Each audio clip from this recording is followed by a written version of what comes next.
자, 그 중에서도 윤치호가 가장 통탄했던 조선인의 나쁜 점은 뭐냐 하면은 거짓말이었습니다.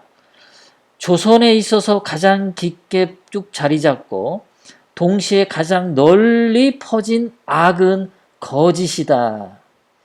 자, 하멜 표류기에도 보면은요, 이런 얘기가 나와 있습니다. 조선시대에 네덜란드 선원이 배 타고 표류해서 제주도에 도착했다가 전라도에 상륙했고 한양까지 가서 그러다가 자기네 나라로 돌아간 하멜이 쓴 표류기에 보면 조선인은 훔치고 거짓말하며 속이는 걸 부끄럽게 생각하지 않고 아주 잘한 일로 여긴다. 이게 한 300년 전의 조선인이었죠. 자, 그리고 윤치호는 그래서 이런 얘기를 합니다. 농담으로라도 거짓말을 하지 말아라.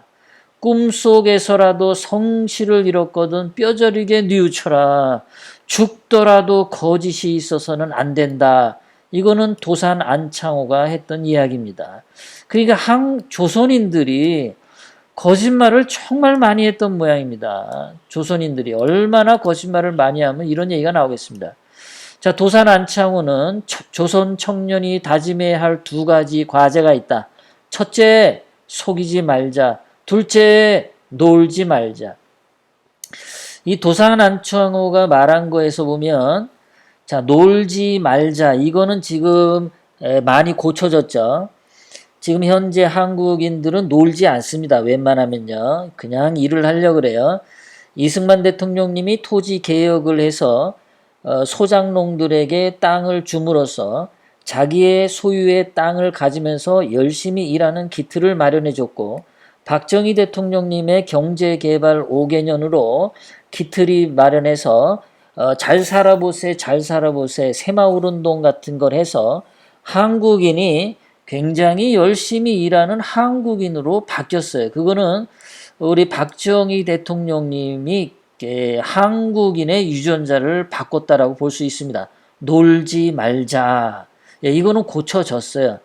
요즘 웬만하면 한국인들은 다 일하려고 합니다. 웬만하면. 자, 그런데 한국인이 100년 전과 다르게 고쳐지지 않은 거는 속이지 말자. 이거는 고쳐지지가 않고 아직도 똑같습니다. 자, 그런데 100년 전에 비하면 지금 한국은 기독교 나라라고 할 수 있습니다. 기독교인들이 굉장히 많습니다.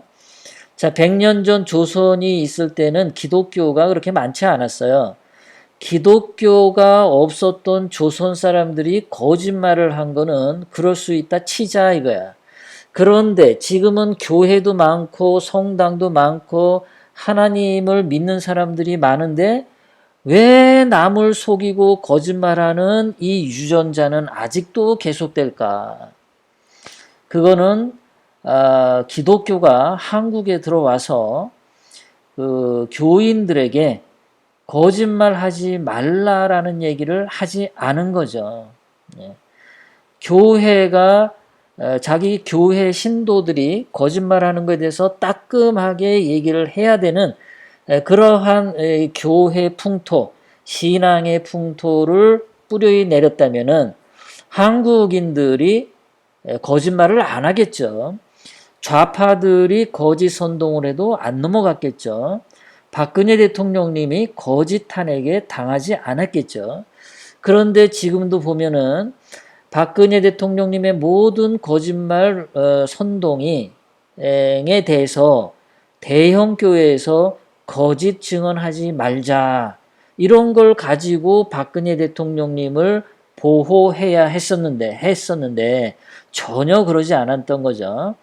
황교안 같은 자도 뭐 전도사라고 하면서 자기는 그 대통령 권한대행 국무총리를 그만두면은 자기는 전도사하고 교회 목회를 하겠다라고 말할 정도로 신앙심이 좋다고 말하는 사람인데 그 사람조차도 이 탄핵 때 온갖 거짓말을 보고서도 거기에 동조를 했다라는 의심을 강하게 받고 있습니다. 김대중도 천주교를 믿었지만 거짓말을 너무 많이 했죠. 문재인도 천주교 어려서부터 신자인데 거짓말을 너무나 잘하죠. 김영삼도 기독교 장로인데도 거짓말 잘했죠. 이명박도 기독교 장로인데 거짓말 잘하죠. 이러니까 대한민국에 기독교가 들어왔어도 한국인들의 거짓말 습성은 바꾸지 못했어. 100년 전에 조선인과 현재의 한국인이 바뀐 것 딱 하나, 부지런해진 거, 그거는 박정희 대통령님 덕분이다라는 거. 그것만 달라졌어. 자, 안창호 선생님은 이렇게 얘기하죠. 정직하고 성실한 것이 나라를 구하는 유일한 길이다. 지금 우리 한국의 가장 큰 문제점이 거짓말하는 거죠. 지금 우리 유튜브에서도 보면은 그냥 끊임없이 거짓말하는 유튜버들이 많죠. 좌파나 우파나 정말 많습니다. 거짓말을 해놓고도 그래 내가 거짓말 했다 뭐 어쩔래 이런 태도가 굉장히 강해요. 아주 많습니다. 이 거짓말 참 문제예요. 자, 통계가 있는데요. 자, 한국은 2018년도 인구가 5천만 명인데 일본은 1억 2천만 명입니다. 자, 그런데 2018년 한 해 한국은 3대 거짓말, 사기 공갈, 위증, 무고 이 세 개의 거짓말에 24만여 건의 소송을 했답니다. 그리고 인터넷 사기는 11만여 건, 보험 사기 금액은 8천억 원.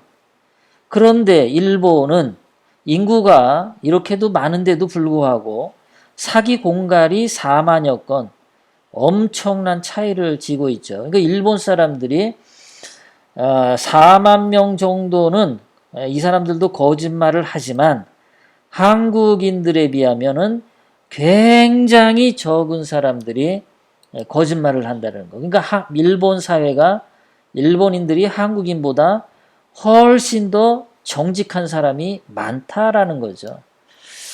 100년 전의 조선인과 현재의 한국인 거짓말하는 거는 똑같습니다.